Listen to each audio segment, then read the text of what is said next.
Okay, so I wanted to put together this just instructional video of kind of how I started flipping my classroom at Harrisburg High School. Now, this is no way the only way to do it. This is probably not the best way, but it's one of the ways that we found to have some success in our customized science classroom. So I thought what I'd do is just tell you a little bit about what we've done and then start getting into how we actually did it, because I think that's the most important part. So we're going into year 4 of customized learning at Harrisburg. And so our whole process was that we created a framework for science. We then created learning targets, which then helped lead us to our curriculum. So some things to be aware of is that when we were talking about our framework for science, that was kind of our sequence of classes, so what we were looking for in terms of our sequence. And so we at that point made the switch to chemistry at the freshman level.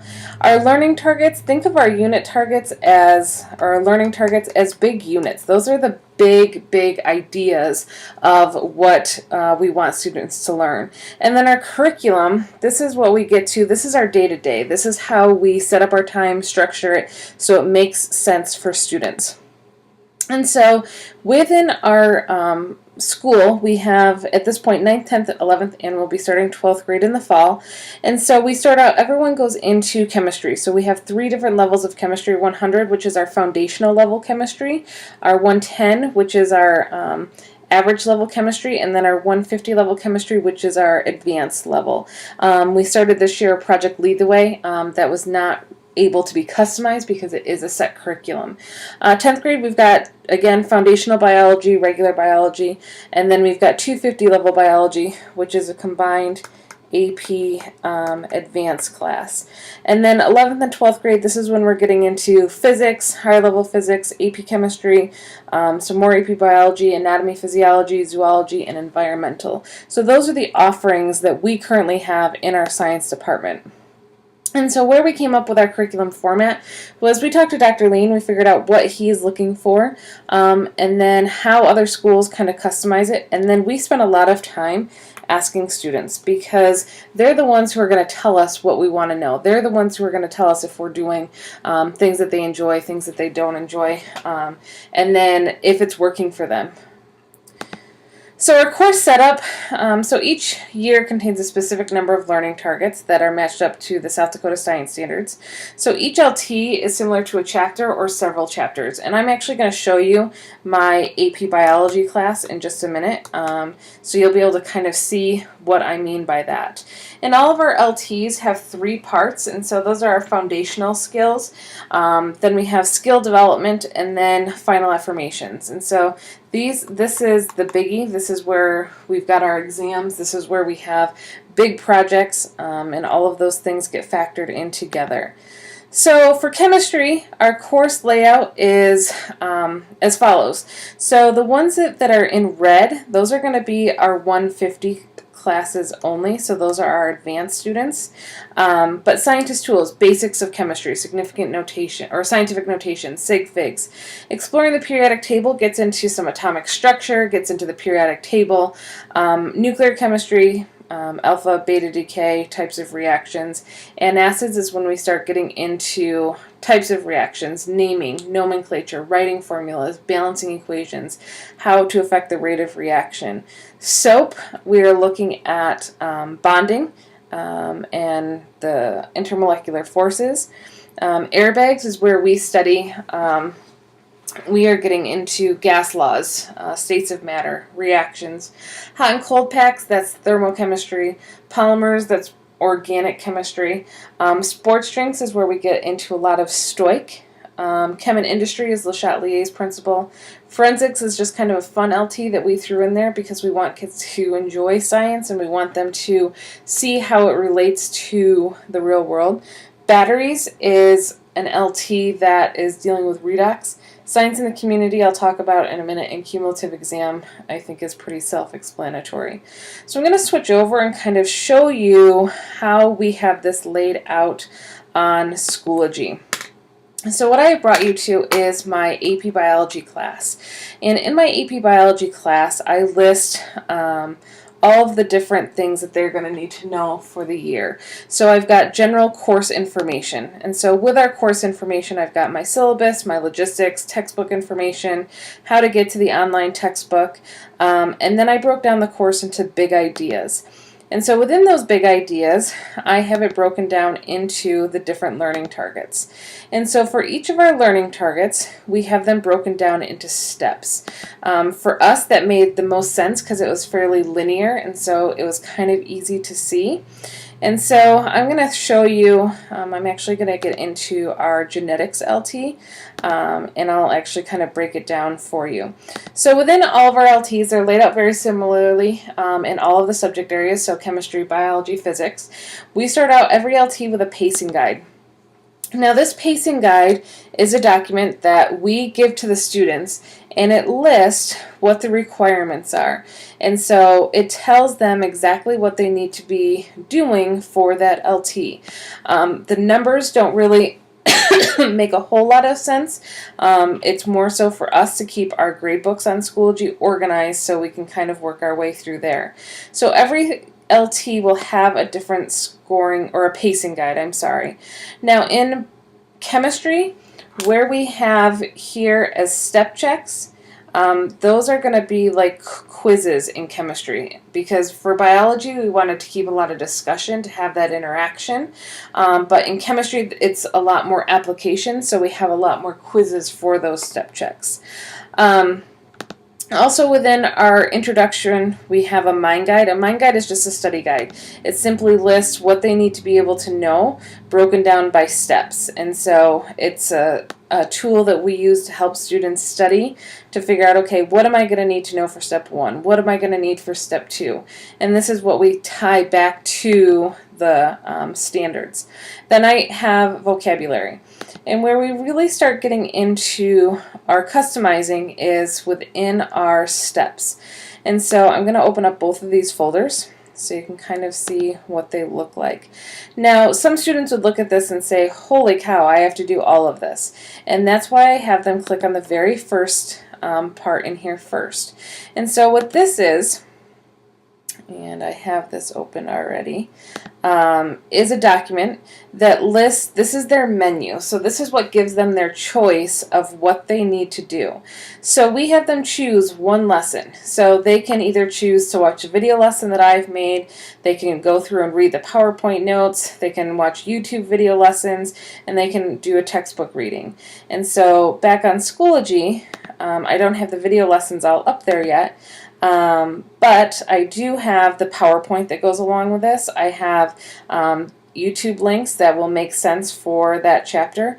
And then I've got some practice assignments. And so what those practice assignments do is this is optional. So again, they have their choice of lesson, how they learn the content, and then they have the choice of practice. So all of these practices are fairly similar, but what it does is it gives them the option of, what one do I want to practice on? How do I want to practice? What do I want to practice? Now, if the students go through these lessons at the very beginning and say, okay, I understand this, I don't need to do any practice, they're welcome to do a step check. The step checks are done with teachers, and we sit down and we will quiz them, like 10 questions, 5 questions, depending on the topic. And if we feel as though they have truly understood that concept, then they can move right on. If not, then they have to go back and do some more practice and fill out the mind guide and go from there. And so what that does is, looking at this pacing sheet or this pacing guide, that would be the evidence set. So I don't list every individual practice here, I just list that they have to do an evidence set. Now, in biology, there's a lot of labs that I want to do, and that has been the biggest question for schools that come and visit, is how do you work the labs? And so I spend a lot of time in class. I've put together a schedule, and what that schedule does is it gives me the pacing that I want students to follow if they were to finish the course on time. And for an AP class, it's expected that they finish on time. What they have is more flexibility within the year to work at their pace, but they have to be working at a pace. And so within each, so this is a document that I've come up with for next year's pacing. And so, for example, the microscope lab. Microscope lab I have around September 6th. And so for some of our labs, what I'll do is I'll open them up a week ahead of time. I'll close them a week after.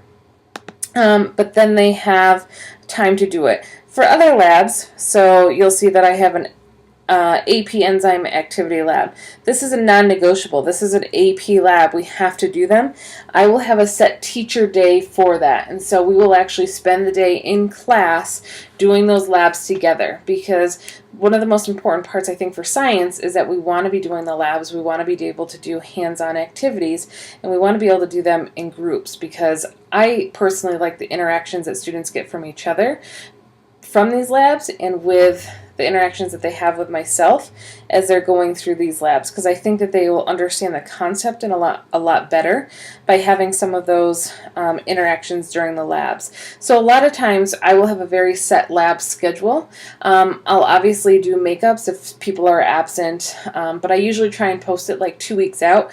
What are the set lab days that this is what lab we're doing on this particular day. But that helps with organization, and it also helps if a student's not to this step yet or to this activity, it encourages them to get there, because they know that their peers are going to get there, so they want to make sure to get to that point as well.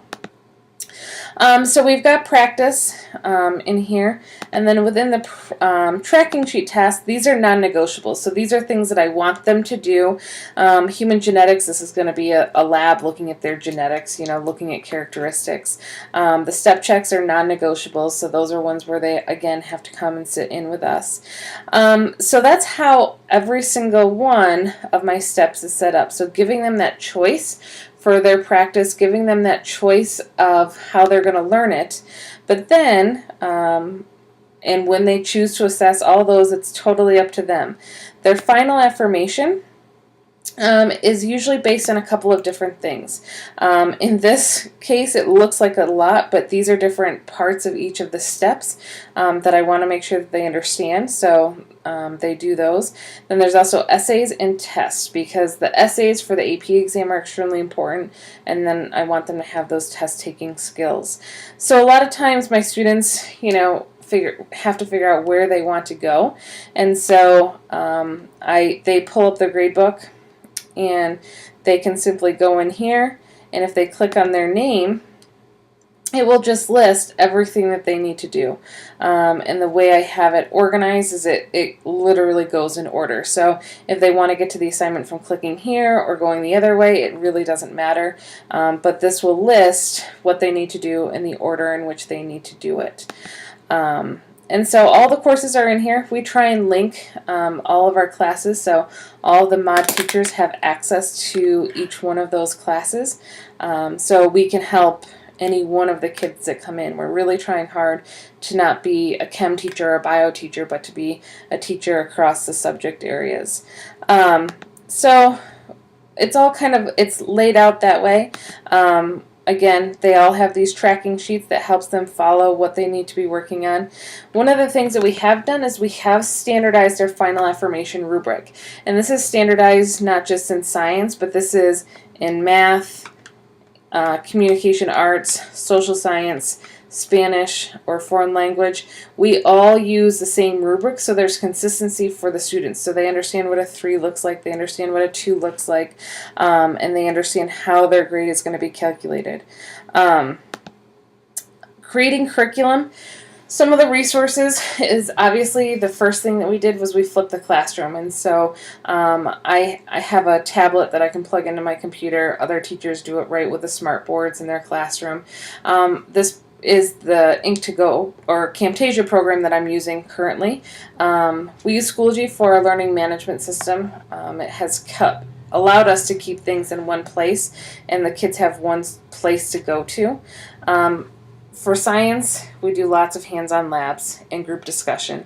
We did not want to lose that by flipping our classroom. So a lot of times students will watch the lesson at home and come in and practice and sit with their peers who are working on similar things. One of the big changes for me as a teacher was that I no longer grade everything. Their practice, their evidence set, they self-grade because they need to know what they don't know, and if I mark it on a paper, that doesn't mean they're going to follow through with going back and figuring out what it is that they need to know. So the students, I've got binders in my classroom that literally have keys to every single practice assignment. They can go in there, look that over, and ask questions from there. And then the final affirmations projects, this is going to allow for that deeper understanding, and that's where we're going to have a lot of conversations with them. So resources, it's an effective means to deliver content in a timeless manner. So that's where I've spent a lot of time the last 3 or 4 years, is figuring out, okay, what works. And so the goal is to have multiple resources for each step. I would say our freshman curriculum is in a pretty good shape in terms of, we've been working on it for 4 years now. So our ultimate goal is to have multiple resources for each step, because we want to be able to customize for the students. If one activity doesn't work for them, what does work for them? Video lessons, guided notes, lots of labs and other activities that we do. So we do have some online textbooks. This is the book that we've based our chemistry curriculum off of. It's Discovering Chemistry. It has helped us a lot in terms of helping to organize some of those learning targets. And so we use Khan Academy a lot for different video lessons. If the students don't like our flipped one, we use Bozeman Biology a lot because they have awesome biology videos. And then student research. If you set the expectations really early, they will work to whatever level you put in front of them. And so they know when they need to be working, what they need to be working on, if you give them those specific guidelines. So like I said, our practice skills are all self-graded. But our application, these are generally graded by teachers. All the labs we have rubrics for. And so the students have access to the rubrics, but the teachers are the ones that do the grading on the rubrics. And sometimes we'll do self-grading beforehand. It really just kind of depends. And then we have our grading scale, and these numbers right here correspond to their LT final affirmations. So the final projects for every LT get averaged together to figure out what their grade is going to be for the course. So that's how we have started flipping our classroom. That's how we have started customizing our classroom. So if you have any questions or need anything, feel free to reach out.